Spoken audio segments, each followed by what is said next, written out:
I assume this is working now. According to YouTube, I am live, so I guess it's working now.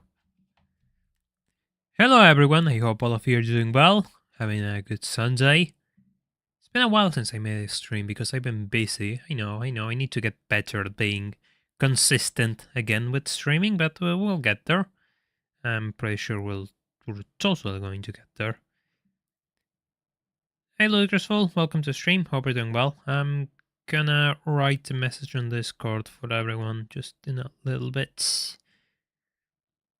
Just in a little bit, that's all I need to actually start getting this done.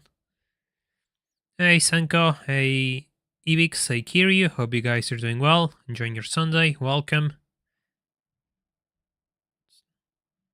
Just made a couple of, I got a bit delayed today.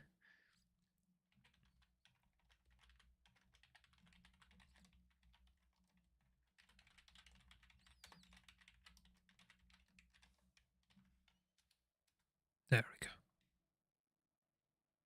There we go.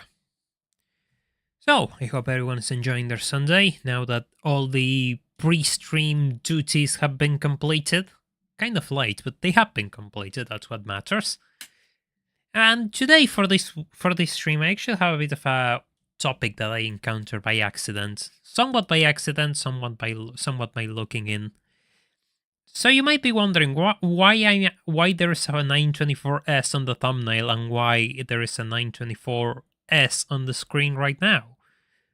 Well, the reason for that is kind of simple, and that is the fact I think the 924S is going to be really important in the next few months/year, we could say. I'm pretty sure that this thing is going to be finally, well, I wouldn't say finally, but it's going to come on its own. And I'm pretty confident this is the first one that's going to mark this trend, because this is a pretty much pristine car in a pretty rare color for what it is. You know, you always see this in Guards Red. This is in Guards Red. This is actually Azurite Blue, it's called. So it actually sold for $17,000, which is a real high figure for a 924S, really. But the car is pristine. It's single family owned. It's 88, which is the year people want. Because I think they have more power on 88 and the engine is slightly more powerful. But I am talking about people know what this car is, but we're going to get there. We're going to get there, I promise. But this is exactly what this is. We're going to look at this ad in a little bit, but first we gotta know what is this thing? Why is it, you know, ignored until now? But there is a reason for that. There is a big reason why people ignore this car, and some of it might be deserved, some of it not. We're going to get there right now, actually. So let me switch tabs. I actually do this manually because this is a bit better. So I actually found a pretty complete buyer's guide, which is going to go over the story of this car. And we might just go and take a good look at this. Let me actually try something for a little bit. I hope this site doesn't actually has it on the free page as well. Let's see. We can actually look at this. Okay. So what is the Porsche 924? The Porsche 924 was actually a bit of a strange car because it was born out of a collaboration effort between Volkswagen and Porsche after the 914 pretty much ended production, because the 914 was actually built between Porsche and Volkswagen. In fact, some of them were sold as Volkswagen Porsche in some countries. It did okay, but it didn't do wonders, but it did alright. And thus, as we have here, the Porsche 924 was a contract because Volkswagen contracted Porsche to develop this car. Then Volkswagen backed out and Porsche kept the car, but they had to buy the rights from Volkswagen. So they bought the rights of the car they developed for Volkswagen and decided to put it into production as their own, which is the 924, which was released in 1976. Hey RandomX, welcome to the stream, hope you're doing well. AMS, welcome to the stream, hope you're doing well. How cheap can a 959 get? So that's a pretty tough question, because you never see them on cheap quotation marks condition. You always see them on pretty good condition, which is, they're gonna fetch a lot of money because they're all the desirable cars in good shape and everything. So it's kind of hard to tell if there's any bad 959s in the world. There probably are some, but they're probably a really small minority.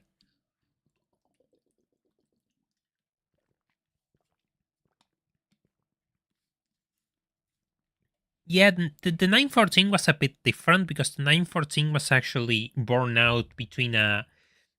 For the 914, both brands actually agreed and they made the cars in Volkswagen plants.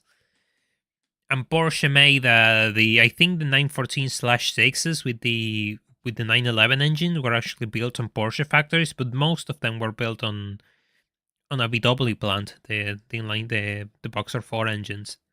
For this case, the 924 just they didn't agree to that, and Porsche was developing a car for Volkswagen, which they pretty much gave up on, and then they had to buy their own project from Volkswagen, which is kind of insane, but whatever.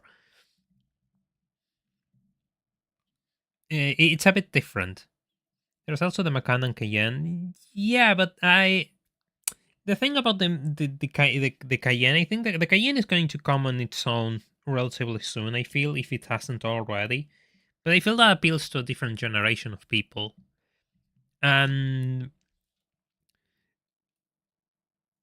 if you want, like the traditional Porsche, there's very few options nowadays. Because as we're going to see now, I mean, the 924 has a few models you kind of want to avoid, really. I wouldn't say avoid, but you kind of want to tame your expectations for what they are. Yeah, Volkswagen actually used the Sirocco, which they used the Golf platform to build, instead of using the 924, which is, fair enough. The 924 was actually built by Volkswagen in the Audi plants. And the first engine, this is pretty much when the 924 released in 1976, the engine was totally a weak link. The engine was totally a weak link, which is why one of the worst parts of the 924 reputation is the fact that in theory it has a bad engine in quotation marks. That isn't true. The engines are relative. While the engine what the Porsche used, which is the EA A31, the thing is that Porsche modified it in the sense that it had a different cylinder head, and it also used fuel injection at the time, while most of them were carbureted. So yeah, you could say that the core engine was used in a lot of commuter cars, but the 924 had a bit more performance to it. But even then, that really wasn't enough. It wasn't really a powerful engine. So yeah, it was kind of a boring engine. So the car totally deserved a better engine, which Porsche actually did later on. Let me just open this and see if we can actually read this together. Yeah, we can actually read this together. So here we go. The Porsche 924 emerged as the result of a Volkswagen engineering order, which did not materialize. Volkswagen had two sport cars in its portfolio, the Karmann Ghia until 1974, and the Volkswagen Porsche 914 until 1976. So, in the beginning of the 70s, Volkswagen was looking to develop a successor. In 1971, Volkswagen contacted Karmann to develop the next sport car. And in parallel, Porsche was contracted in 1972. It is not known if Porsche had interest regarding its own model line with the project, as Porsche was focused on racing and developing the successor to the 911, the 928. The 928 is going to come out later today.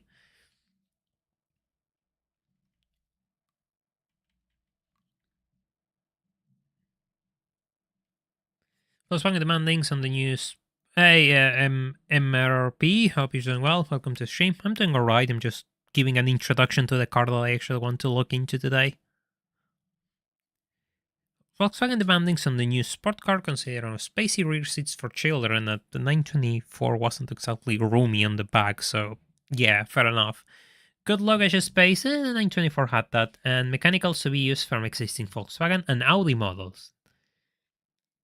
Designer Haram Lagi had joined Porsche in 1971 to work under designer head Anatoly Lapin, and was the main brand main brain behind the visual look of the EA425, which is the code name for the 924 project. So this is a bit of story design. I want to get to the mechanical part of it.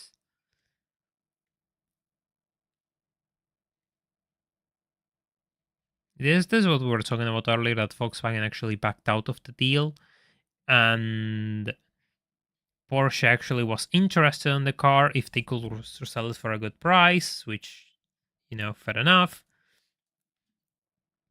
And, Volkswagen will also benefit because they were since the car was mostly designed with Volkswagen parts, Porsche actually kept those parts in the design and they just bought most of them from Volkswagen.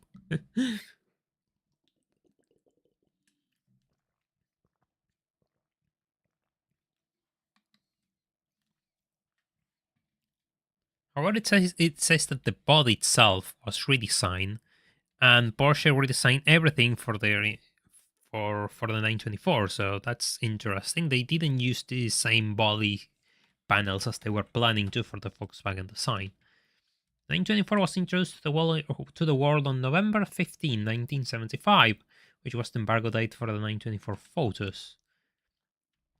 Front engine and rear transmission configuration for the 928 and the EA425 were almost decided at the same time in 1972. But the 924 became the first Porsche transaxle with its ideal weight distribution to hit the streets. The 928 came in 1978, so yeah, the 924 actually predated it for a few years. Yeah, fair enough. Yeah, exactly. That's what we're talking about. Most of the interior parts and switchgear were from Volkswagen because the car was initially intended to be a Volkswagen, and Porsche didn't change that core.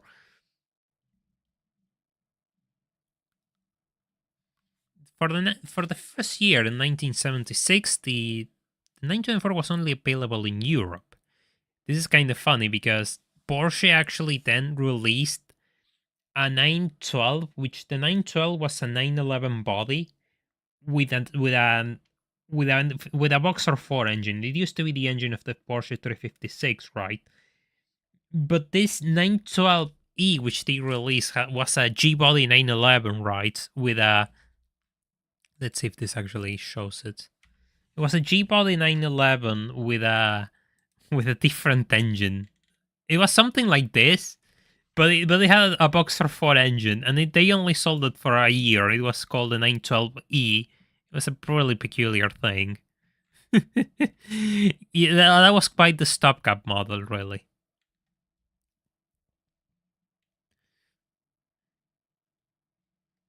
Porsche, I hated this. Porsche 924 was introduced in USA in 1976 as a 1977 model. Also, 924 was quite economical on fuel. The engine was detuned for American Japan. Yeah, the Americans always got the detuned engine. This needs for Speed 5 background music. Yeah, that will be quite appropriate. But it's funny how the PS1 release has the 924 line, but the PC release doesn't have the 924 line. That I always found interesting. First American sales brochure even skipped mentioning the power figures and concentrated on mentioning low fuel consumptions. Oof. Well, that's a good way to market your sport car, that it's cheap and doesn't consume much fuel. That's totally gonna work. The European 924 had 92 kW, the US and Japanese models only had initially 74 kW. It was more than the 66 kW of the entry-level 912E that it replaced, but still not much. The export 924 quickly got some power back, and then it was sold with an 82 kW engine, but it never got the 92 kW European spec. It came with a 4-speed manual or a 3-speed automatic. Gosh.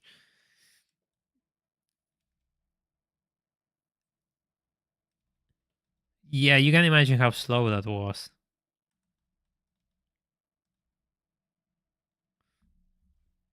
I didn't think it was a bad idea, but the inline 4 engines weren't the strongest back then. I mean, the 912, the original design of the 912 isn't a bad car. I mean, it has a lot of fanatics, actually. A lot of people actually defend the 912 over a 911 nowadays. And there's a lot of people who modify 912s because the 356 engine is so moddable. So you can probably cut on the performance gap. And there are people just throwing complete engine builds at 999 and 912s. I mean, the performance nowadays isn't a problem. But it is kind of amusing that Porsche decided to just sell two different variants of the same car virtually. Yeah, that will never cease to amaze me.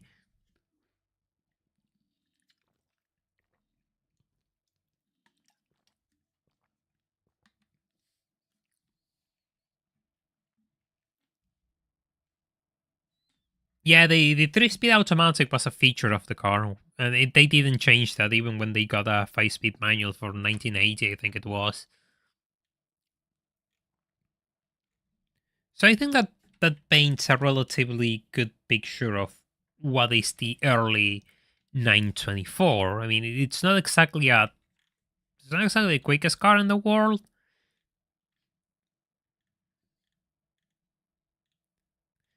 Initially rated around 95 to 110 horsepower. Yes, I mean the thing about the early 924s, right, is that the engine isn't good, but the platform of the car is actually pretty sound. So you could actually put, you know, you could probably put some money and get an engine swap thrown in. It's not exactly an insane idea, but if you're looking for a complete package, right? The 924, the early years might not be what people assume to expect out of a Porsche. Really, it might just be different. But I'm not saying that it's not about a good idea, but it's totally worth to just pay. If you're going to pay a really high price for an early car, then it's not worth it because they're not the desirable ones. Are we looking at specific countries that are selling the whole world? No, we're just looking at specific models that I think might be worth keeping in mind. I didn't know that there was a 3-speed automatic. 3-speed automatics were relatively common, actually. There's a lot of cars with 3-speed automatics. 1978 saw the introduction of a 5-speed manual, yes. And it's not 1980, I know why I say 1980. So you kind of have the early years of the 924 weren't exactly the best. However, Porsche then offered the 924 Turbo, which is a completely different car. The 924 Turbo had pretty much 170 horsepower in the European markets and 150 horsepower in the US market. So we're talking about a car which is finally putting enough power. But then again, it was kind of expensive when new, so it kind of started to step on the toes on the entry-level 911s for a Porsche that wasn't a 911. And you know how this story goes. It's always the same. I mean, if people want the 911, they don't want the other car. But that doesn't make the 924 Turbo a bad car, really. It actually makes it a really, really surprising car. A really, really good performance car, actually. Which is... I want to see if I can find units produced, because that's exactly what I'm interested in finding out. I want to see if there are units produced for the 924 Turbo, because that number is escaping my brain right now. Hey Kuro, welcome to the stream. Hope you're doing well.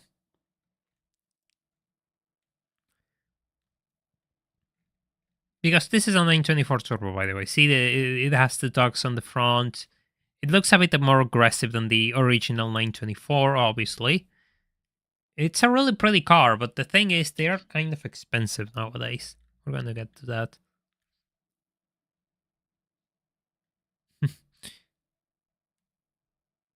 968s, yeah, 968s are, but 968 is the go-to, right? And the thing about the 968, right, the reason why I'm not starting with the 968 is the fact that I found a lot of, it varies a lot. I mean, if you find a good spec, you're stepping onto other cars' territory. You find good spec cars for around $20,000, really. which is a lot of money, but that's kind of what they're asking now for good early cars. If it isn't silver, GT silver with a, the spec everyone bought, you're gonna pay a bit more.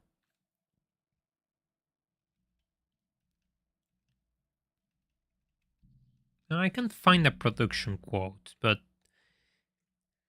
they didn't make too many 924 turbos. I'm sorry. Just I thought I was going to have that information here. Let's see if I can actually find it here. 24 turbos. No, there's no unit quotas. Damn it. That's annoying. Anyway, losing too much time there. So we're here, the 924 turbos. So we can probably start looking at early 924s. Where are you? 924, here it is.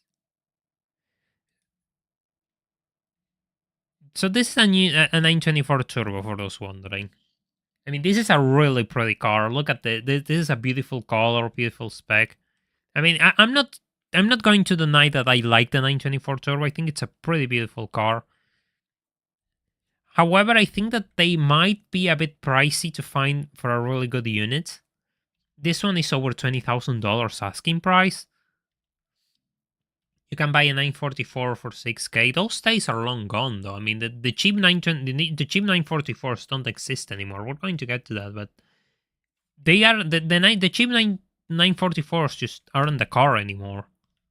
They're all trashed out. And the only thing that you can find in good condition are either convertibles or really expensive coupes that, no, nobody's going to pay that. I also think the 986, well, yeah, they're kind of a different car. I mean, they're more modern, but at the same time, I mean, they are a completely different experience too. I'm not sure if the better or worse rule applies here. Of course, they're going to be better on interior quality, probably driving experience in some cases. I mean, this is an 1980s turbocharged car. It's not going to be. It's going to be its own type of driving experience, but it's not going to be as refined as a late 1990s Boxster, really. I mean, this is a really nice car, to be honest. And for this one, they want over $20,000. I mean, $23,000. I'm not sure they're going to even sell it for that. So let's actually go and look at sold cars. I want to see early 924s and 924 Turbo. See, it's another 924 Turbo. This one sold for $40,000 in the UK.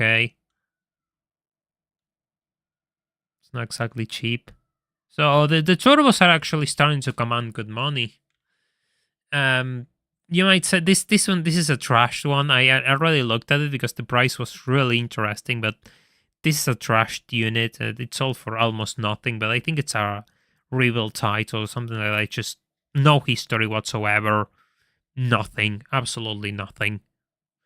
Found the page on the same side with the production unit sale, but yeah, there's a lot on that page that is paywalled, Senko. Yeah. Yes, sadly. They have a lot of information, though. A lot of information, though, so it might be worth looking into, but yeah, it's paywalled. Most of it is paywalled. Turbo S2 for $10,000 in auction. Interesting. Really interesting. This is interesting. Where's the site? Let's see the action.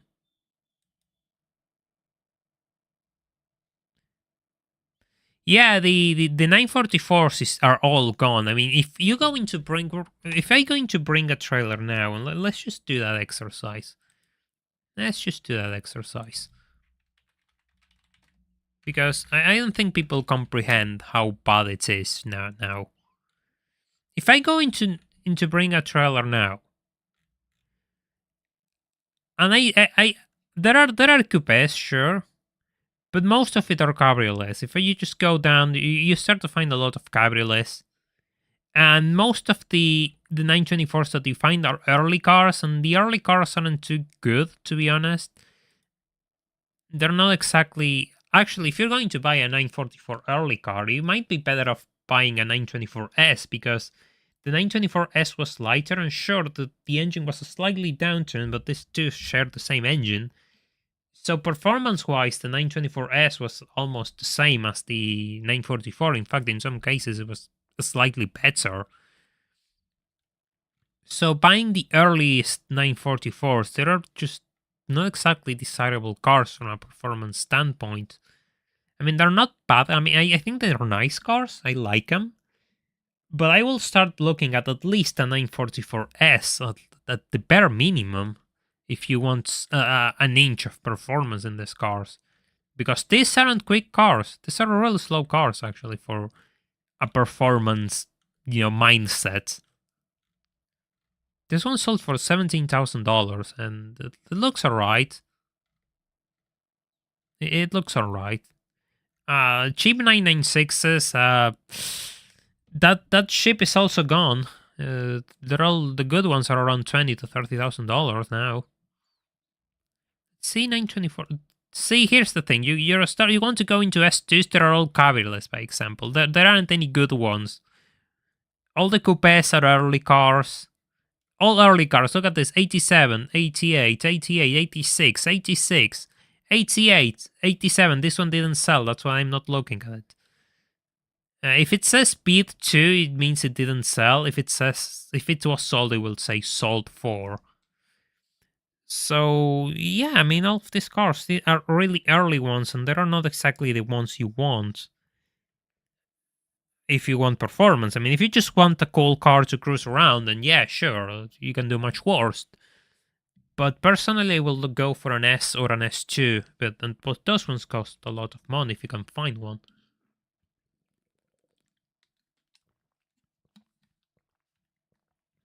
And considering you want a manual gearbox and, you want a coupe, I mean, this convertible example, this is an S2, but it's a convertible. It's really clean, it's pretty, but I don't want a convertible. I don't really want a convertible. I don't think it's a... I mean, I don't think most people want the convertible. I think most people buy them because it's the only thing that remains in the market. So I hope that this proves my point that the 944 days, the cheaps of the day of the cheap 924 is 944. Oh my god, I can't say the number right. The day of the cheap 944 is long gone. You might say, yeah, these are cheap, but these aren't any of the desirable variants. I mean, we can just look at 944 S2. Let's see. 944 S2. All convertibles. Absolutely all of them are convertibles. Most of them are convertibles. There is no coupes. This is a project. I'm looking at complete cars. See, here's one. And it sold for $33,000. Yet, the day of the good 944 at a reasonable price is long gone. Forget about it. Forget about it. You're not going to find a good one for cheap. Absolutely not. I hope my point is proven now for everyone who just says the 944 is cheap. Let's just take a look at this one. See the listing.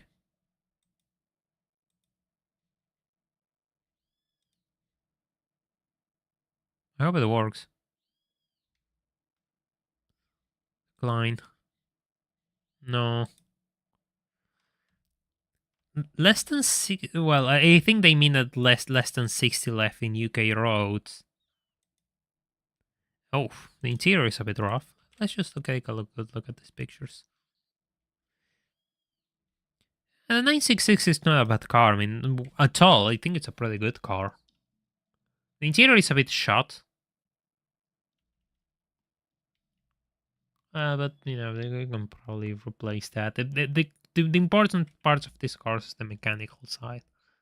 And the fact that it isn't rusted. If it's rusted, then that's also a big problem. The usual. Oh, yeah. 924s actually have a bit of a problem with the odometers because they break. So it's really hard to actually find one with honest miles, I actually came to discover. So that's something really important to keep in mind about the mileage of these cars. Not saying this one is, but just as a whole. Yeah, this car image limits is super annoying. Hey Tradox, welcome to the stream. Hope you're doing well. Eh, I actually love this super 80s stereos. They're really cool. So let's see if there's a bit of information on this car. Was sold on no reserve. Certificate, handbooks, and dating back to 1990. Whew, that's a complete history. That's kind of cool. It's in action. Well, this one is a pretty good number. It's slightly over $10,000 as we saw for a alright 924 turbo. That's actually a good benchmark. So that one for 20 is a bit overkill. Let's see if there are 2023, 2021. See, there aren't too many on sale. What makes this one so special then?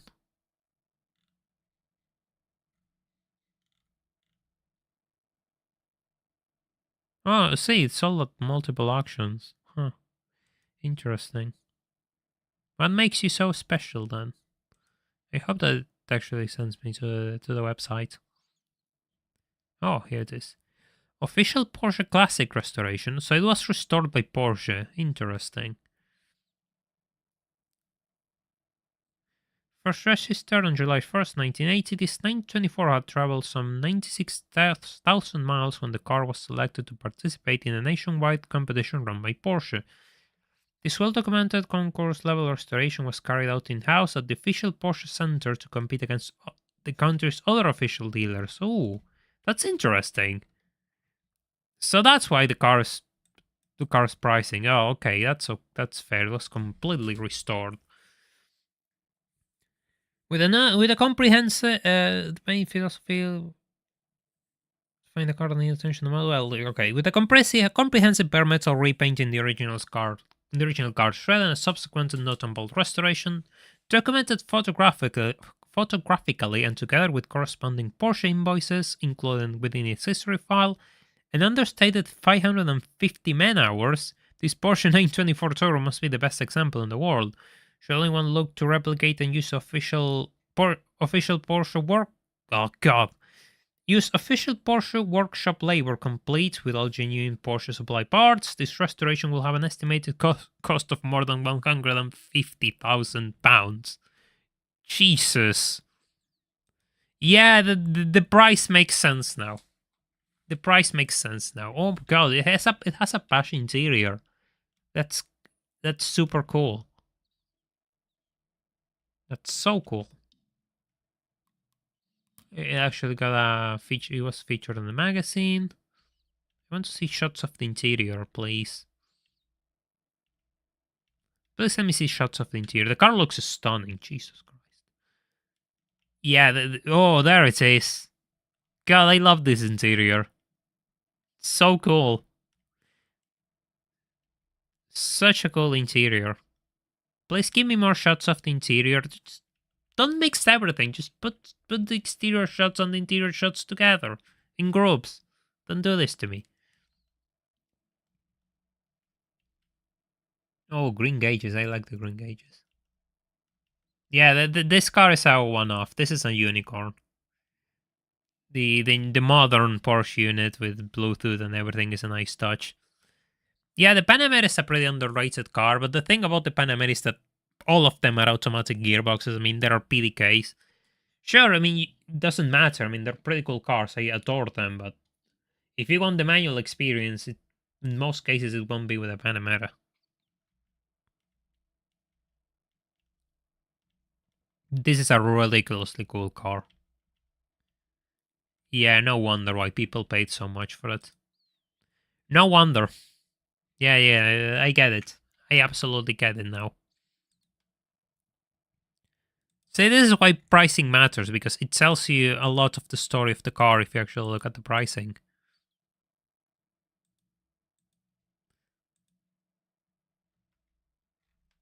Let's look at 924 turbos for a little bit.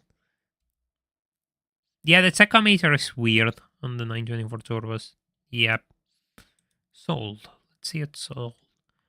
This one has a interesting body kit. This one has the Carrera GT look. It's modified. So from what I'm saying here, good 924 turbos are starting to cost a bit of money. People want them.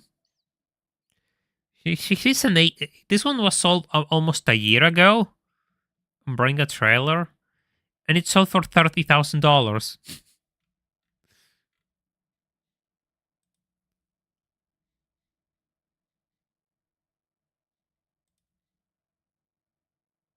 I really like the checkered look too. Yeah, I adore it. No reserve, so that's a pretty honest sale price.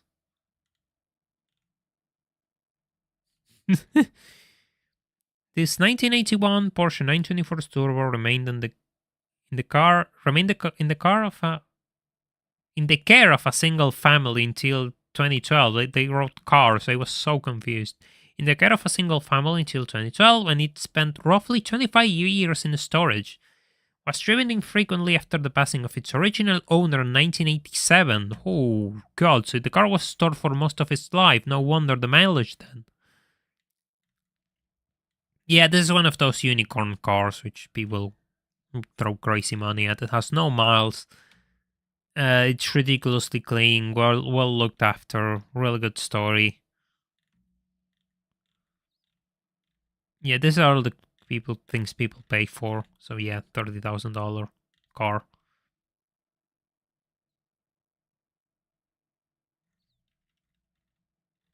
Yeah, it's a really pretty car. I mean, I really like the 924 Turbo look, but there are so few of them. There aren't too many, so I think buying one it's a bit of a thing. $30,000 was the final sale price. But you have to keep in mind this is another unicorn car. This is a really good quality unit, like the other one which you saw in the UK, which was restored by a Porsche Center. So the car is absolutely pristine. I really like this shell. It has a really quirky look with the pop-up headlights.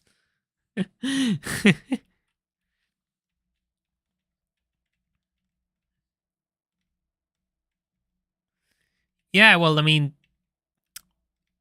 the thing is probably putting a car back to this condition. If you buy a rough one, it will probably cost you three more times. We don't really know how much it will cost you, but it's gonna be a lot. So it makes sense to buy a really clean car, but at the same time, the most important part of this car is its condition, right? So if you start using it, the car is going to devalue because the main point of the price of the car lies in its condition, its low mileage, its story, and the fact that it's a time capsule, really. So it's a kind of a tricky proposition for someone who wants to use it, to be fair. I do appreciate that we can just look at this and just see. You can pretty much see that as it left the factory almost. It's insane. I don't really like the interior color though. It's all black.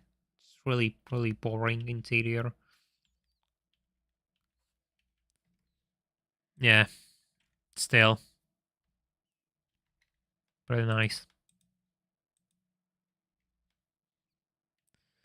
So yeah, if you go up to a year back, there's they are starting to demand a few pennies for the 924 turbos, really in good condition. I think it's a cool car, absolutely, but I think it's also a rare car, and that can also bring a few issues of its own regarding parts and maintenance.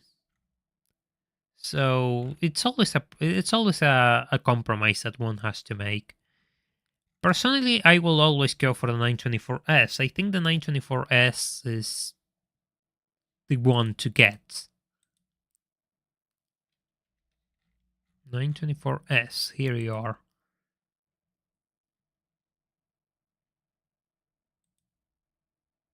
The 924S has the same engine as the early Porsche 944, so parts aren't so bad. Odds are you'll be pretty much fine. People can work on them. They aren't as rare, I think, because there's over 10,000 units built. It's still not the most common car in the world, but I think that the number of units built is closer to 20,000 rather. I think it's 17,000. I think it's 17,000. Let me just look at it.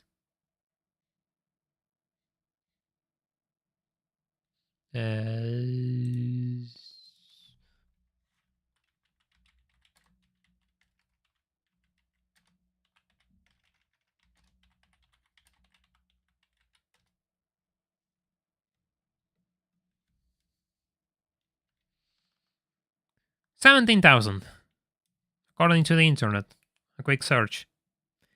Between 1987 and 1988, the final year was 1988. And how many turbos were made?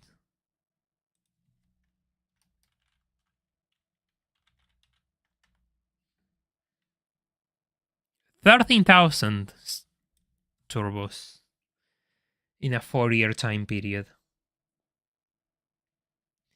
Yeah, the 924S has more units produced actually, so that's another thing.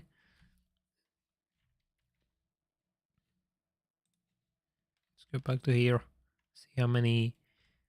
The thing is, you can still find some 924S on good condition for interesting prices. I mean, this one sold for $13,000, so we can actually go and look at story now. Porsche is good about supporting their old cars. Yeah, Porsche parts supplies tend to be good. Price is high. Prices are really high to maintain a Porsche. I mean, it doesn't matter what you buy. It's always going to be an expensive car to maintain, at least more than the average car. So that's something to keep in mind. But that doesn't mean it's a bad thing. 1988 Porsche 924S in stone grey metallic with a light grey interior. 5-speed manual and 53,000 miles.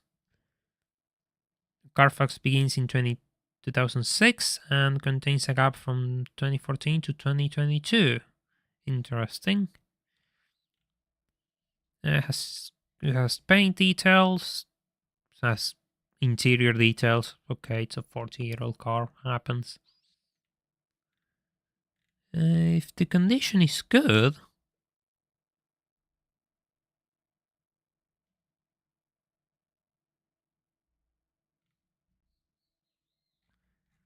If the condition is good on this car, this is actually a really good price.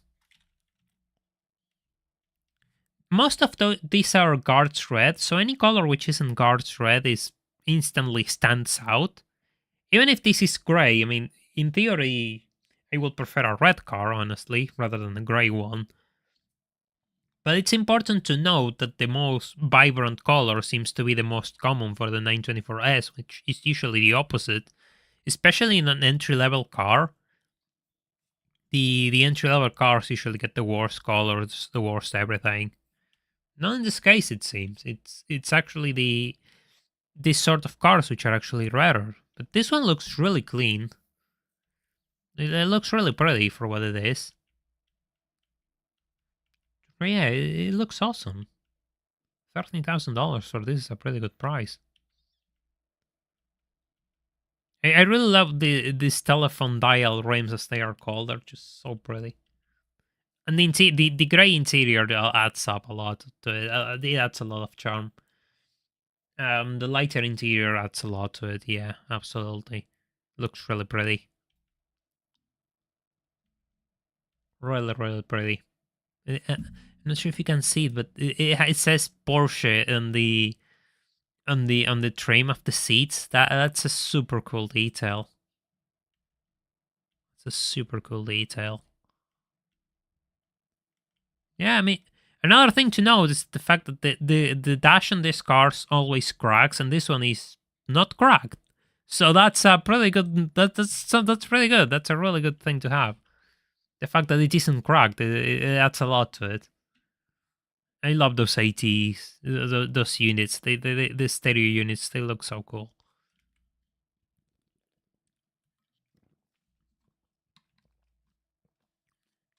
Yeah, this is a pretty nice car.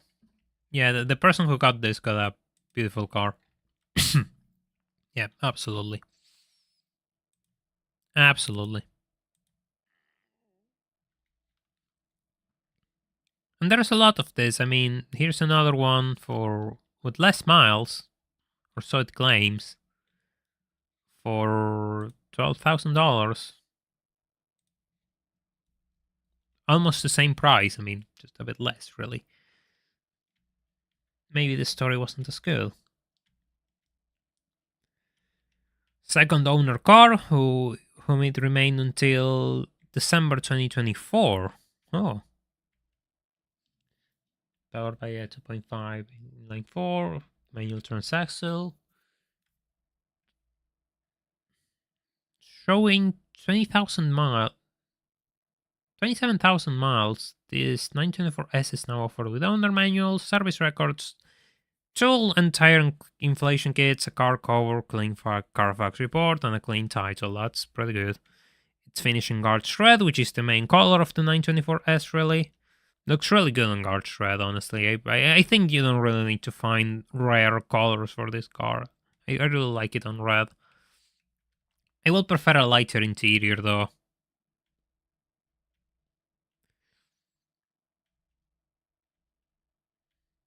The air conditioning unit has been converted to use R134A, which is um the newer the newer gas for air conditioning units. There was a change on the gas that you could use for air conditioning units, and it's expensive to find the old gas, so you need to convert them to the new ones in older cars.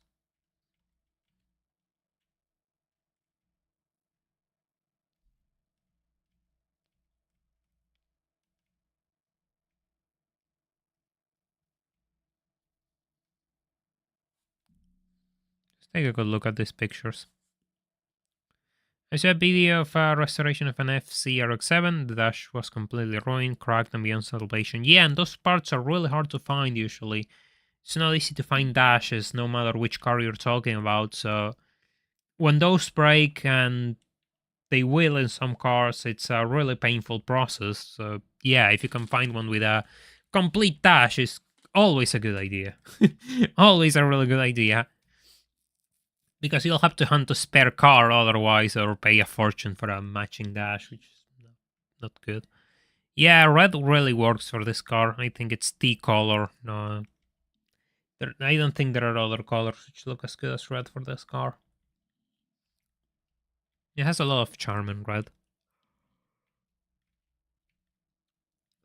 Yeah, see, this car is also pristine. It looks beautiful. And to be fair, you're probably going to have this, as we were talking about earlier, this car is slightly better performing than a 944.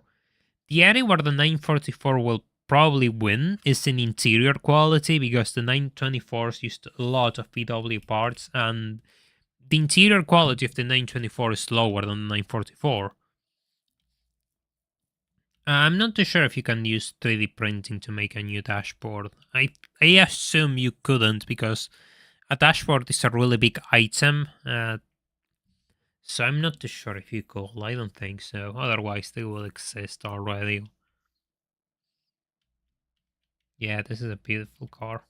Yeah, I'm sorry. I'm just looking at it because it looks too pretty. I'm not an expert on 3D printing, so I'm not the guy to ask. But I assume that my train of thought is with these things is always relatively simple. If it's not done, it's because it cannot be done, or it's simply too expensive to be done. So because otherwise people will just do it and jump on any train, which allows them to achieve whatever they want. But if it cannot be done, then yeah, you can always assume that it's probably not feasible, especially when parts are out of production. Yeah, the paint measures properly. Okay, fair enough. $12,000. Well, 12,000 and a half, really.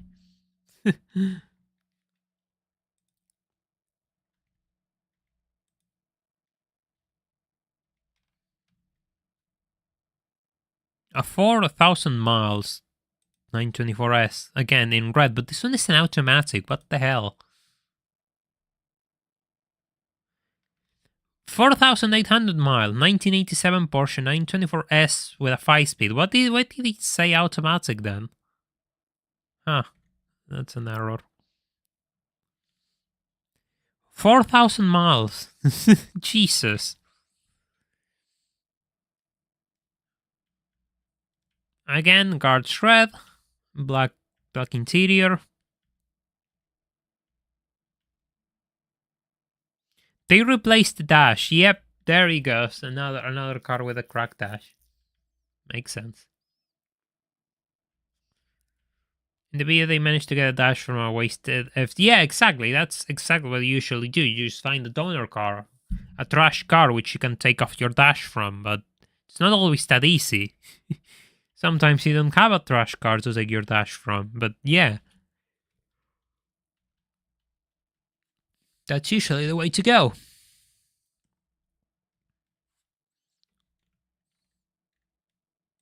So yeah, this is a 5,000 miles 924S from 1987.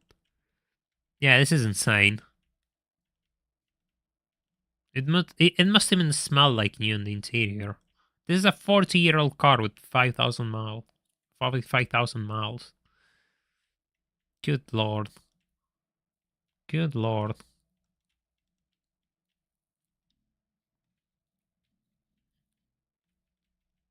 Absolutely beautiful car. Assuming the dash doesn't... Yeah, that's another problem. Yeah, it will probably... If you start to remove bolts and things crack when you start to remove bolts, then that's another problem. Or then when you install it, because, you know, the pressures change and you just apply more pressure or whatever than it had originally, and that breaks it over time too. Anything could happen really when you're messing with 20, 30, 40-year-old parts. It's never a good idea. If it works, don't touch it. That's always the best approach you could have for something so old. Don't touch things until they break. Yeah, of course, the interior looks new. What type of measure are they? Yeah, they're taking the measurement of the paint thickness. I think it's the paint thickness that you measure to showcase that the car hasn't been resprayed. I'm not sure of the unit or something, but I know that it is to measure the paint, so people know that the car isn't resprayed and it's original paint. See, yeah, it's paint thickness. You measure. It says here. Oh, I'm not sure if you can read it, but it says up there. You measure the thickness of the paint, so the car is, so people know that the car isn't resprayed. Yeah, man, this is beautiful. But still, it's a $25,000 car, which is okay. Okay, you know, it's another unicorn, really. This isn't the average expel value for a 924. But my point is that these cars are starting to become notice it to the point that people are saying, oh, maybe I want to spend over $20,000 on this pristine 924S. If the top market cars are coming up, then that means it's going to come sooner or later. It's already coming for the average cars. People are buying the average cars and paying more for them. So yeah, this is probably the year of the 924S. I will love to have one, but I can't. That's why my channel goal is trying to afford one, if you all want to help, but no pressure. No pressure at all. Let's take a look at this one. I think I seen this one. This one sold on March 26th, so it's almost a month ago, give or take.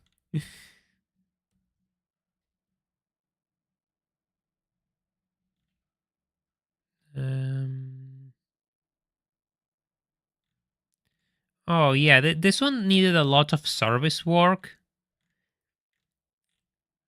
but it hasn't been taken care of. There are problems with the odometer. As I told previously, the odometer on this car's break, and it can lead to some funny situations, more so concerning situations, better said.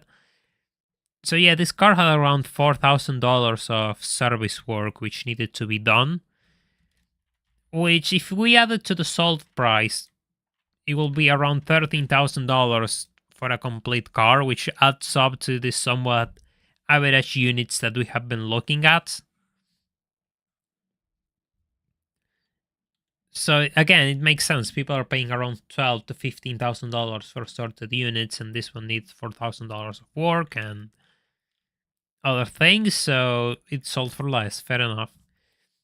Beside that measurement, yeah, but the color code is used to is a stamped on factory, right? The color code is something that the factory stamps on the car and says, "Oh no, this is red number 1," and so people know they go and buy red number 1 whenever the car needs to be resprayed.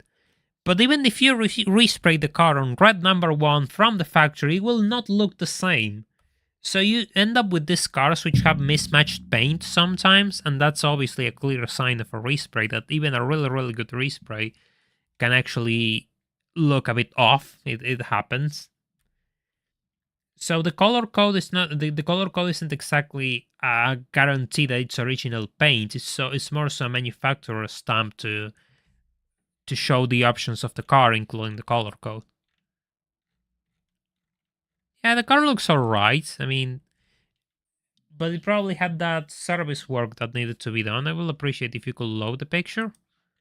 Let's see if we can. Here it is. Yeah, I looked at this car because I was really curious on it, and they had to do major jobs like replacing the timing belt and balancing shafts. The engines of these cars have balancing shafts, so that's an extra item you need to replace over time. It's an inline 4 with a balancing shaft. It is complicated, yeah. But the engine is relatively bulletproof. I mean, if you look after it, it should be fine. There are no major flaws with this series of inline 4s from Porsche, really. And the 924S is a complete Porsche engine. It has no PW parts, no nothing on the heart of the car, really. So all those rumors of the 924 having a VW engine, which were true for the early cars, don't apply for the later S cars. So yeah, that's something to keep in mind too. Yeah, exactly. I mean, the color code. See, let me check if it's here. See, here it is. The paint number is LM3A for guard shred in this car. So that's the color code for guard shred in this car. It doesn't mean that the car, if the car has been resprayed, it will have that same shade of red. And even if it does, it means, it won't look probably won't look right. That's exactly what I meant.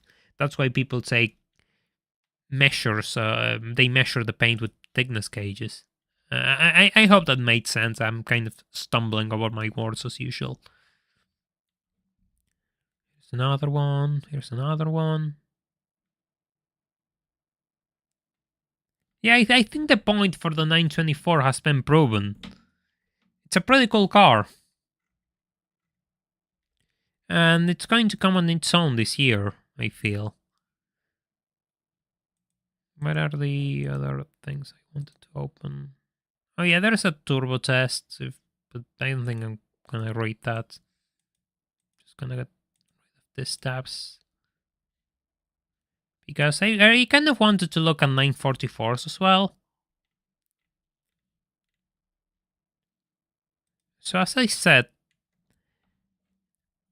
944s are a bit hard to find because the nice ones are really expensive. We don't talk about the turbos. I mean, here's a nice turbo by example. Sold recently, 5 days ago. And it sold for $25,000.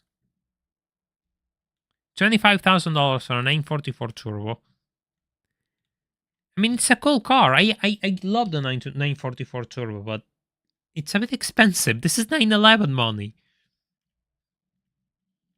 This is totally 911 money. You can probably buy a 996 for this. You can probably get yourself into a 996 for this money. 85,000 miles. Black exterior, black interior, pretty boring color combination.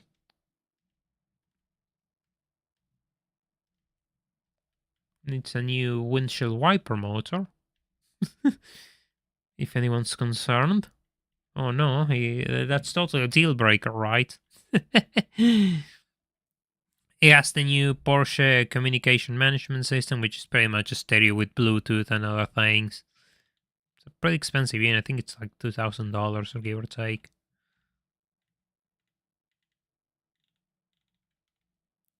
But yeah, I mean, the 944 Turbo is a beautiful car, but I'm not sure if I want to pay 944 Turbo prices for one. That's my problem now. These things have become desirable. People know what they are, and they cost a little bit of money nowadays. Still doesn't make them any less. Doesn't make them any less pretty, the fact that they cost more money, don't they? Isn't it? They're still pretty good looking cars.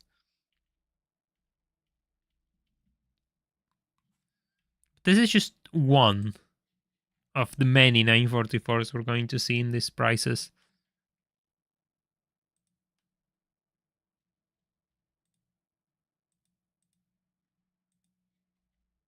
944S. 944S is okay. It's not as bad as the early ones.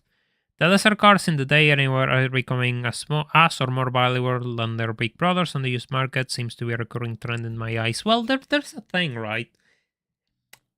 One thing with the 944 that has to be known is the fact that these cars had a really high attrition rate. People have used them for absolutely everything for years because they were cheap. There was even a racing series for used 944s. So the reality is that the older cars, the cars that people bought over these ones, the nice ones, the 911s, they somewhat managed to remain in good condition because people looked after them.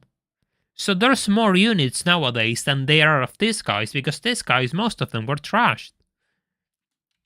And with most cars being trashed, the good ones are going to cost a fortune, and the bad ones are going to be so ruined that it's not worth it to bring them back. And that's kind of what happens in the pricing. That's what you're seeing in the pricing. The fact that the good units are really expensive because they are almost unicorns, really. So, yeah, these cars aren't exactly the deal that people used to consider them 10 years ago. 10 years ago, you will go in the internet and everyone will tell you to buy a 944. Nowadays, you can't do that.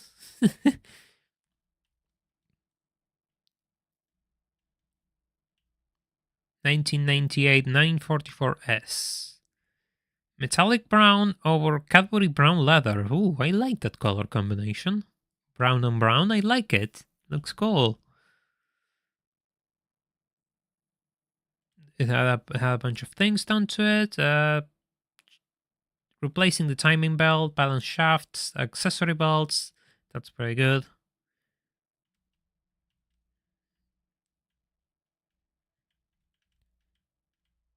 The hood was repainted in July 1990. That's...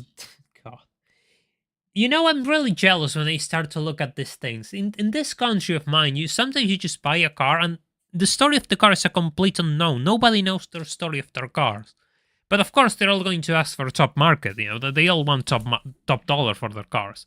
Here, you know that the car has had a hood respray 30 years ago. It is insane. It is absolutely insane. The left door, side mirror, door handle, and bezel were repainted in August 2000 following a collision. Ah, so that's why the low price. It had an accident already. That's why the price is lower. The odometer is broken. That's not a good sign.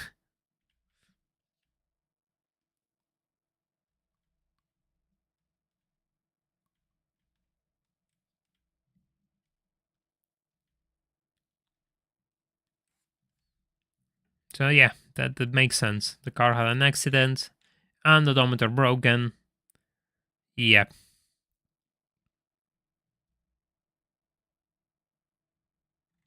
It needs money thrown into it, probably. I guess it is. There are people calling it a project cars. Project car, I mean, could be like, it could need more work.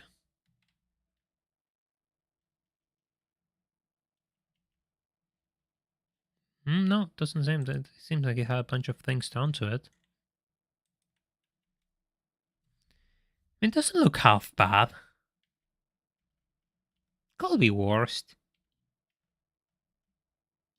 But still, it probably needs a few things done to it. Probably does need a few things done to it. Oh yeah, look at this. This looks a bit rough.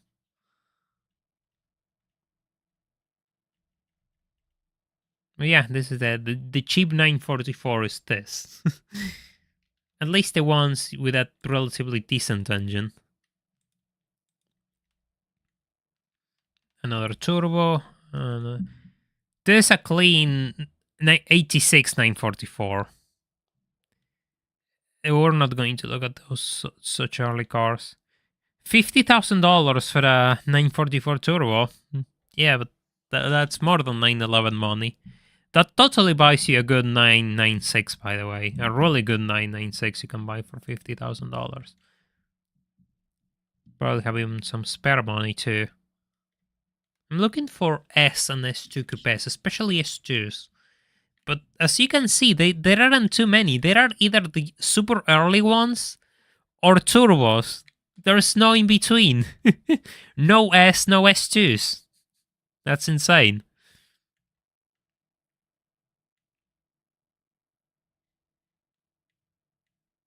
Yep, no S2s, no nothing. Nothing at all. Let's just actually see if I can... Turbo S, S2 coupes. Let's actually see if I can find them more. If I put them separately. Sold S2 coupes. This one is in Europe. This one is in... No, that was something that I'm going to go into next. The 928s. I'm going next into the 928s, but I just want to look at the 944 market to actually set up to prove to people that yeah, the 944 days are gone. $25,000 a nice S2. 8 months ago. There aren't too many S2s, really. There aren't too many of these. This one was sold almost a year ago.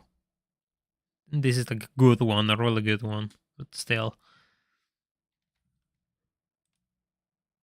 I'm not sure if you all want to see more 944s or not. Do tell me. Do tell me what you want to see.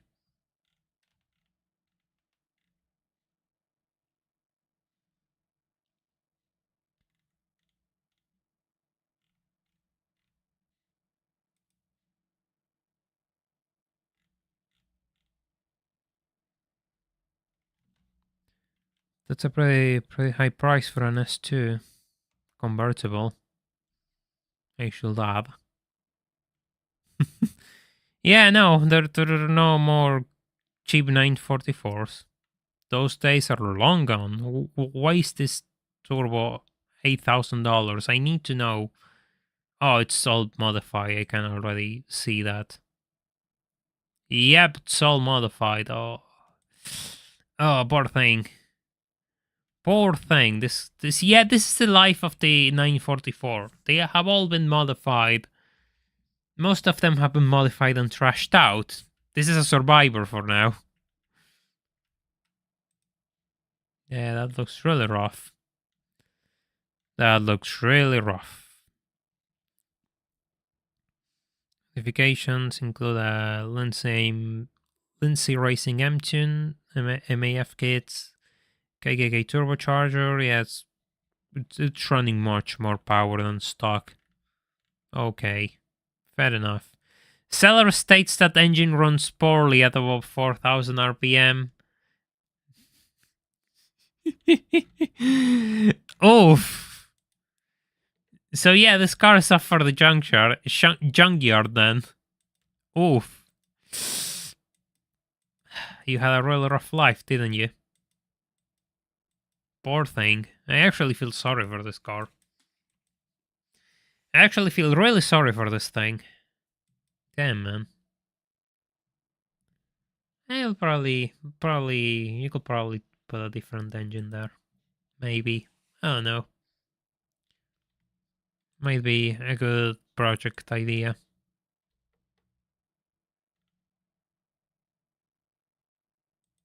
Depends on, I mean, here's a good Turbo S with honest miles. I mean, this car has a lot of miles, but $23,000 for a Turbo S, that's pretty good.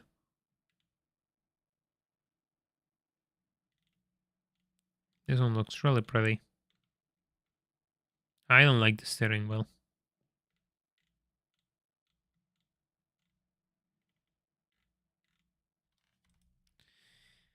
Miles on this car are really high, 177,000 miles.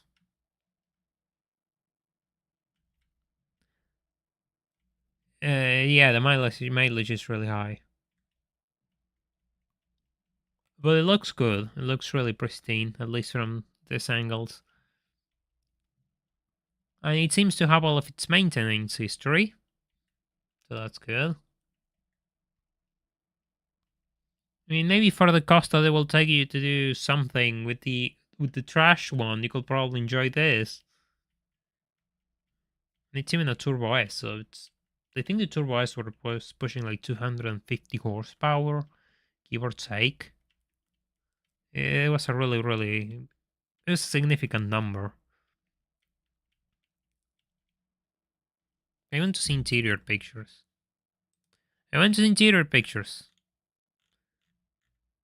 Yeah, the steering wheel you can replace. Yeah, I know. I don't like the steering wheel either, but you can replace that. You can change that. You can change the steering wheel. It's not a crash. It's not a blown engine. It's not a blown engine with 1,000 modifications put onto it. Oh, that that bit of trim is worn out. Ah, well, no big deal. It's a car with a lot of miles. The rest of the thing looks relatively good.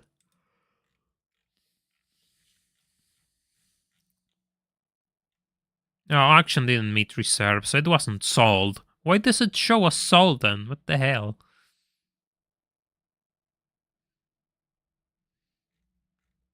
Of course it didn't. Oh, okay, it was sold afterwards for this. That's why it's shown as sold. Okay, fair enough. Fair enough. Yeah, that's a really nice car.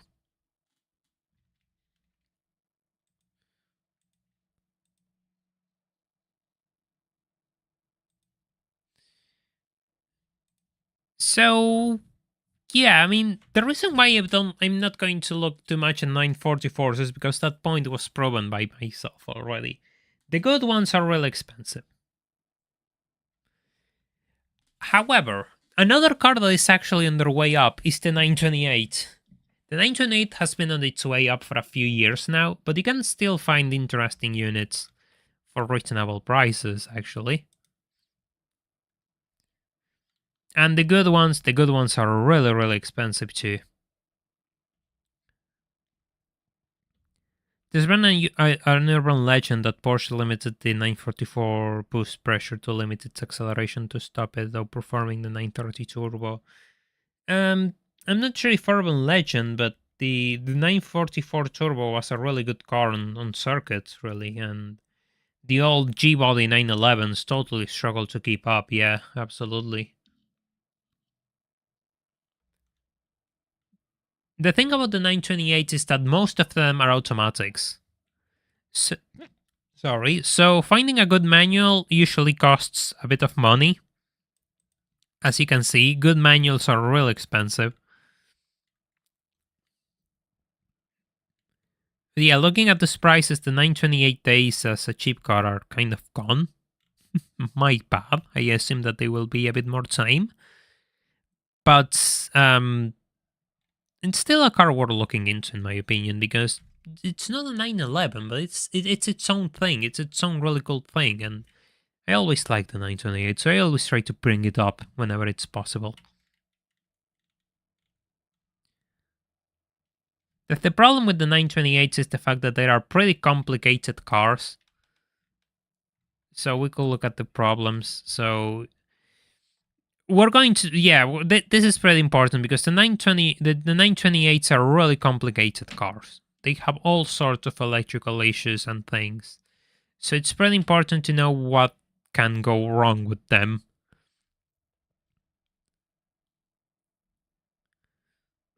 This is a pretty comprehensive list, so we can say that we'll be well informed by reading it. Timing belt and balance shaft belt neglect. This is the big one. The 928's B8 engine is an interference design, meaning if the timing belt fails, it can cause catastrophic engine damage. Look for documentation showing the timing belt and water pump were replaced within the last 4 or 5 years or 40,000 miles. A failed belt can lead to bent valves, destroyed pistons, and a massive repair bill, easily $10,000 plus. If there's no proof of recent service, negotiate the price down and plan to do it immediately.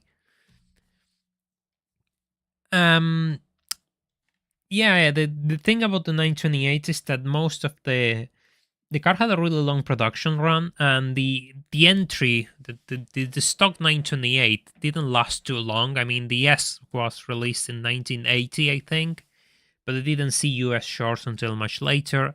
The S4 and GT came in. The S4 came in 87. The GT came in 90. It was a slightly modified S4 with a manual transmission only as an option. The GT was supposed to be the sporty variant. And the GTS is the final run car, which is the one everyone wants and the most expensive one. But throughout all of those runs, the manual transmission is a rarity, and most of them are automatic. So that's the tricky part for the enthusiast looking for a 928. The other one is the one which was a referring one, which is pretty important, which are electrical gremlins. The 928 is loaded with wiring and relays, and after decades of use, electrical issues are extremely common, especially in later models like the S4, GT, and GTS. Known issues include failing regulator windows, inoperative HVAC controls, broken seat motors, faulty light switches, and intermittent dash lights. The cause is usually aging connectors, corroded grounds, worn relays, and fuses, and you should test every electrical function: windows, mirrors, light gauges, HVAC, seat adjustments before you buy. Yeah, that's the big one for the 928. The electrical side is pretty complicated, and it can lead to pretty expensive bills if it's not looked after, which, it's kind of hard to look out after electrical things. You just touch them when they break, not before. But having decades of use on a complex car with a lot of electrical things is gonna be a recipe for disaster. Cooling systems. The cooling system problems. The 928 can run hot if the radiator, thermostat, fan clutch, or associated components are aging or clogged. Yeah, this is kind of a basic one, but I assume that it's more common on 928s. But yeah, this is something that could happen on any car. So automatic transmission wear. Most 928s were automatics, and while they are generally reliable, neglected fluid changes and overheating can lead to failures. Yeah, this is another problem with automatic gearboxes in general. They aren't maintained, and when they aren't maintained, they break, and they are really expensive to repair. Yeah. Engine mounts and torque tube bearings. The 928 engine mounts often collapse over time due to heat and age, leading to engine vibration and misalignment. Symptoms include shaking the title, driveline thump, or excessive movement. It costs around $1,000 to $1,500 for engine mounts. More if the torque tube bearings need replacement. During an inspection, have the mechanic inspect the mounts and driveline. Play carefully. Okay, fair enough. Suspension, yeah, suspension for a heavy car. That's kind of a granted. A 30-year-old heavy car is going to have suspension issues. You're probably going to need a bit of money for that.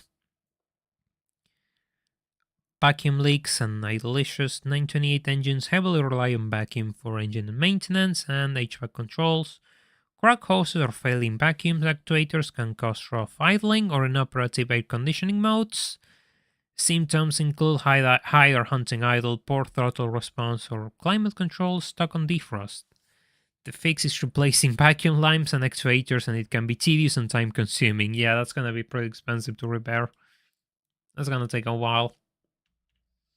Interior deterioration. This is a big one too. While well-built, many 928 interiors suffer from sun damage, cracked dashboards, worn leather, and laminated plastic trim, especially in warmer climates. Common issues include cracked dashpots, sagging headliners, cracked seat, faded switches, and interior restoration can cost thousands if OEM quality work is desired. Factor cosmetic condition into your budget. Clean interiors are harder to find and worth paying an extra for. And as a final note on the site, it says the Porsche 928 is not a car you buy cheap and fix later, because later always ends up costing more. Instead, look for a well-maintained example with service records, especially for major work like the timing belt, suspension, cooling system, and electronics. Clean sort of 928 would be a joy to drive, and a neglected one is a money pit. Yeah, well, you buy what you have in hand, and then you worry about the problems later, don't? Isn't that the usual way of doing things? The 928 GTS is the most expensive out of them all. Yeah. Sometimes they can cost a fortune, as you can see. Love the 928. Yeah, personally, I really like the 928. It's probably my go-to front-engine Porsche. I will probably put it over a 944, a 968. Yeah, the 928 for me was one of their best cars, and people really never appreciated it until now. But yeah, fair enough. Fair enough that people didn't want it on the time, but nowadays you can have a really, really good car. If you can find one for reasonable money, which it seems like those days are long gone too. People have woken up to the 928's greatness, and they are asking pretty good money for a clean one. All of these are automatics, most of them which are cheap, so I'm not even entering them. Just want to find if there are any manuals. This one I know because I've seen it before. There's a 928 GT. The 928 GT was a sporty variant that they made, and there aren't too many of these. There are pretty rare cars, actually. It isn't too much that makes it special, really, but the main thing is that all GTs had a manual transmission.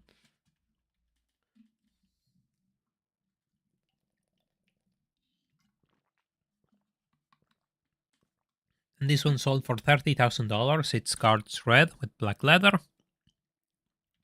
And it has 130,000 miles.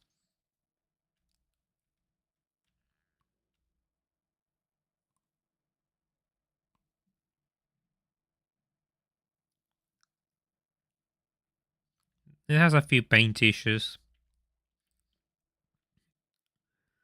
There is an area of overspray behind the front spoiler. Paint chips, scratches, and dents on various panels are visible on the gallery. The tires are from 2022. It's time to see if there are issues. The seller recommends replacing the rear trunk area plastics, and states that the stereo seek and volume functions are broken of work, but a number of other buttons do not function. Replacement front seat leather and a Porsche Classic communication head unit are included on the sale. That's pretty useful. 326 horsepower, by the way, on the engine. These cars were not. They weren't the first ones with 240 something horsepower. The later cars are putting serious power for the time. And for me, this is some people prefer the clean look of the early cars. I prefer the later 928s personally. To me, they look more complete. I prefer them. They look nicer altogether. Of course, the 928 GTS is the prettiest one, but it's also the most expensive one, so we are not going to get into that. I think this is the sweet spot, the S4/GT era, which I think goes from 87 to 1991, because 92 was the GTS, and then it's all the way until 95. It's not that there are many on 95, though. Most of them were built on 92, 93 for the GTS. Yeah, but this is a pretty nice car. Yeah, this is a pretty nice car, especially in this color. The color is stunning. Stunning color, really. There are some interior shots, and we can move on into something else.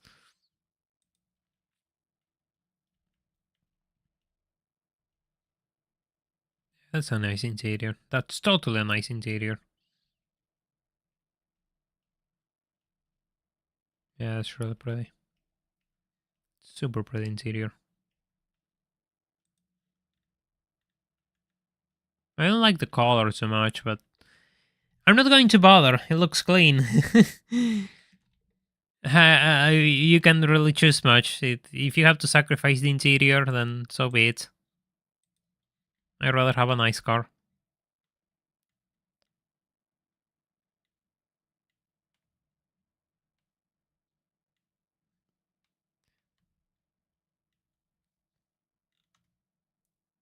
The club sports are GTs. Well, they are similar to the GT, but they have a few things like lighter panels and things like that. It doesn't really add up to much, but there are very few of the S4 club sports, and they cost an absolute fortune. Here's a prototype of one.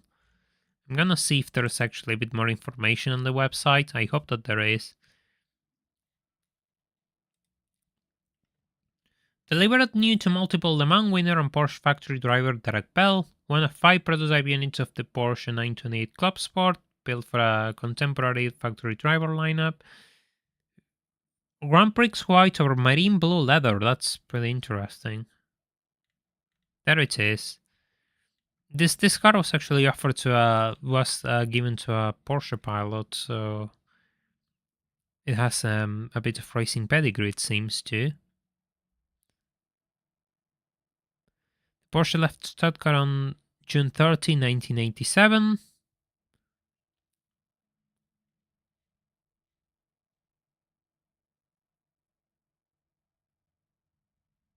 They save over 100 kilograms from the original S4.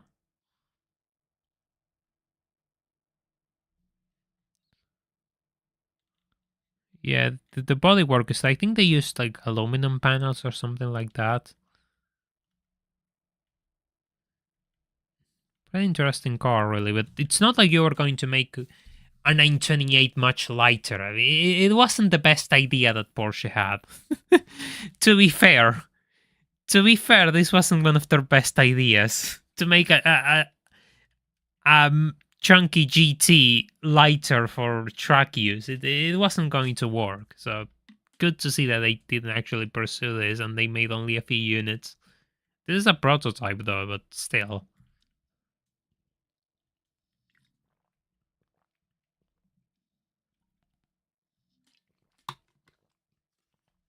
But yeah, this is one of those bizarre cars in Porsche history, I guess.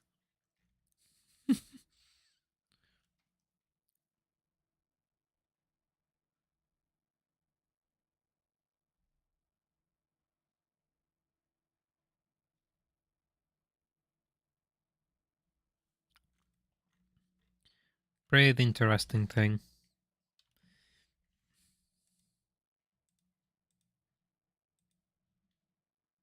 $150,000, by the way, for a rare Porsche, but you could do much worse. I find it funny that the prototype sold for less than a production car. That's kind of bizarre. What makes this production car so special then?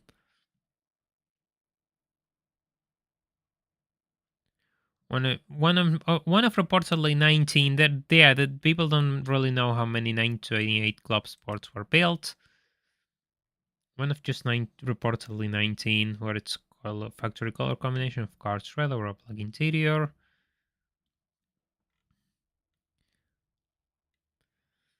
Here it is. A colossal wall is saving of almost 100 kilograms for the cloth sport, achieved by stripping out sound deadening materials, heavy electrical equipment, help transform the front-heavy 928 on track characteristics based on the S4 model and benefiting from a lighter exhaust, new camshafts, and shorter ratio gearbox, reportedly fewer than 20 were built. Yeah, this is a pretty bizarre car that they made. I don't really know why they made this thing, but they did. And here it is in all of its glory. From what I remember, I think the 928 GT ended up having the same gear ratios as the 928 Club Sport. So that's one thing that they actually brought over to a more production friendly car from the Club Sports. Because I recall the 928 GTs had shorter gears, if I remember correctly. Yeah, this is a pretty interesting piece of history. Again, for in rare Porsche speak, this isn't too expensive. To be honest, you can do much worse than a $150,000 car on rare Porsche costs, really. But I guess that the market for this thing just doesn't exist. I mean, who wants a sporty a GT like luxury car? I mean, I don't think nobody wants that. So the market is kind of limited for that outside rarity. Rarity matters, but I'm not sure if it matters that much.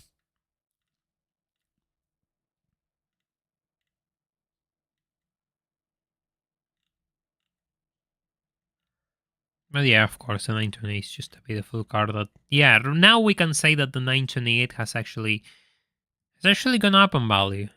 You can see that in average the price of a 928 on average for 2020 was $21,000, and right now is of $34,000, moving into 35. So that's another that's almost $14,000 over a period of 5 years, which fair enough. I mean, yeah, sure, the currency has devaluated and the like, but it also shows that the car has been pretty stable in its appreciation.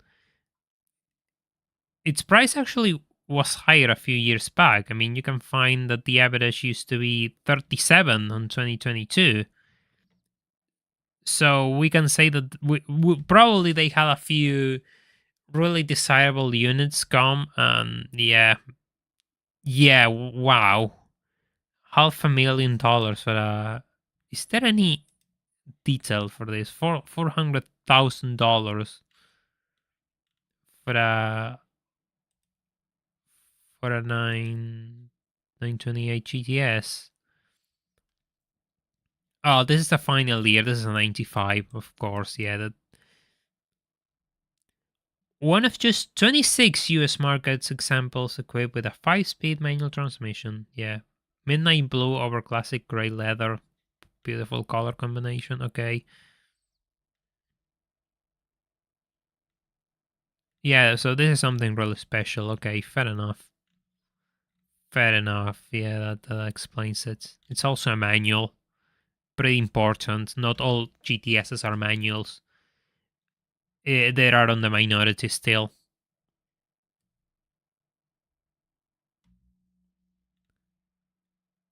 Yeah, really low miles too. So of course, this is a unicorn car. So fair enough. This unit totally affected the the average pricing. 100%.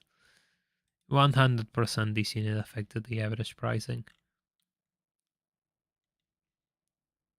It's still the top sale. I mean, there aren't any 928s that came close to that. It is a club sport, but they were asking this and it didn't sell for. Yeah, fair enough. We had a recent one for $232,000. So yeah, fair enough. We could give a quick look to 996s. Sure. I think that the 996 is probably the last interesting thing that we're going to cover today. Because there are much more 996s than 928s though, so... And now the average for a 996 is $46,000, so... Yeah, that's what I was telling about earlier. The cheap ones are also gone. The nice ones are going to cost a bit of money. We're talking an automatic has sold for $27,000, so it's also yellow. Fair enough. Oh, but they also have GTs and turbos mixed on here, so that explains why the average is higher. It mixes all 996 body cars, including turbos and GT, so of course that's going to affect the average price. But the trend remains if a, and this was sold just 5 years ago, if a cabriolet was sold for $27,000 with an automatic gearbox, then yeah, the prices are rising on this thing. Here's a cabriolet for $22,000, sold 3 days ago, in fairly boring GT silver. Here's an automatic for $13,000. That's more like it. To see condition, Carrera 4 for 26, Carrera 4S for 24. This is manual, this is automatic. Someone to Germany last year rented a Porsche 918, $320 a day. He said to rent a Mustang GT was $920, and he had to sign an agreement not to drive it in the Autobahn. Well, that's kind of an absurd story. But I can understand why the Mustang is expensive, because in Europe it's kind of, expensive to import American cars due to taxes and everything. So the cars like the Mustang end up being much more expensive than they really are. So rental companies have to make up for that if they are going to buy them in Europe. So I can see why the price is higher for the Mustang, but the part that they don't have to drive it in the Autobahn is kind of funny, though. That's really amusing. I wonder why. I really wonder why they don't want people driving Mustangs in the Autobahn. But still, that's kind of insane, though.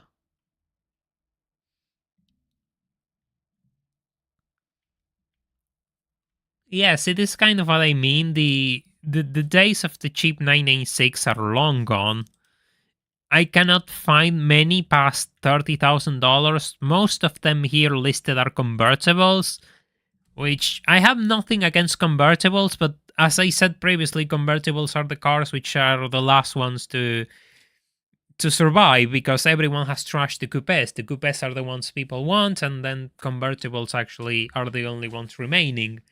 And as you can see, most of them here are convertibles. There are no coupes whatsoever. And this is in the last 2 weeks, sold on the last 2 weeks. I can probably go a bit further and see what comes next.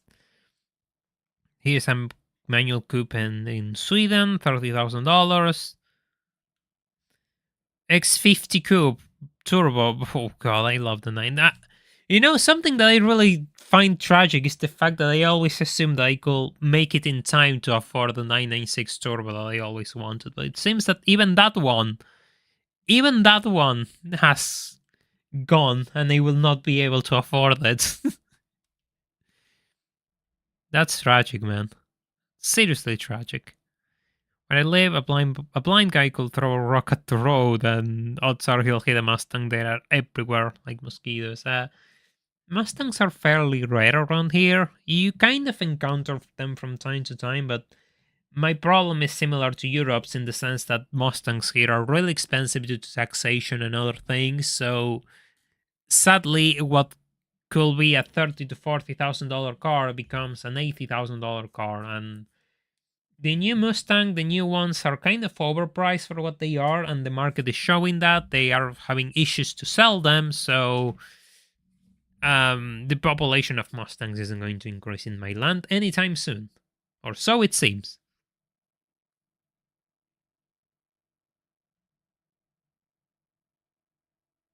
Ah, well. Just a little bit of history. But yeah, I mean, oh, this is called as a roof spec car. Jesus. Like 996 Targa manual, $63,000. Okay, that's a bit rarer than the Targas. You don't see that every day. I want to look at this. I like the 996 Targa. It's a really... The 993 and 996 Targas for me are the best because they come with this... Let me see if I can find a good interior shot of this. They have to show it. It's the selling piece of the car. You have to show this. No, no, no, no, no, no, no, no, no. Don't care. Yeah, okay.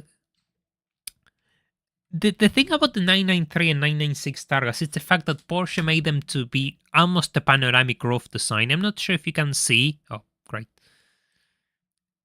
This one shows it better. It's a complete panoramic roof that it's actually retractable, and you can cover it from the inside. It has like a little panel with cover that you can just put on and off, or have the panoramic roof, and then you can just slide the panoramic roof back down if you want.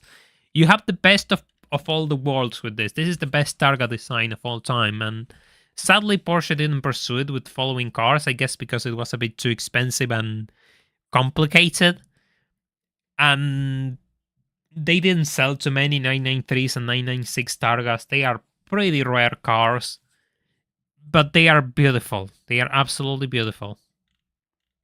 The roof design is perfect, but of course they just didn't sell too many of them.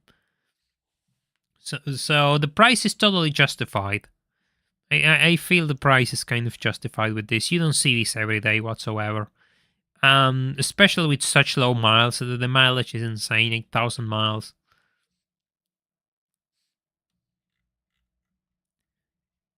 And it's not like the price changed much. I mean, it sold on 2020 for $50,000.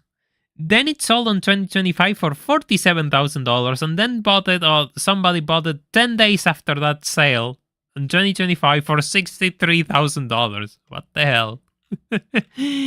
Yeah, see, this car is expensive. Yeah, this thing is pretty unique. See a Porsche rolling through in the Upper Peninsula of Michigan is a treat. Happens once or twice a year. Yeah, we don't have many Porsches here around in my area of Argentina, really, but seeing them is also a treat, so I totally relate to that. I totally relate to that feeling, 100%. Out of state plates.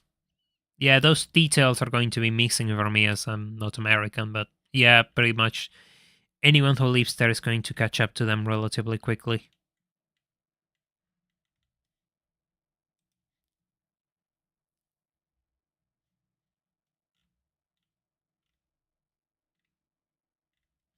But yeah, I mean, that's kind of what I wanted to show today, and as you can see, the 996 days of being cheap are also long gone, unfortunately for most of us.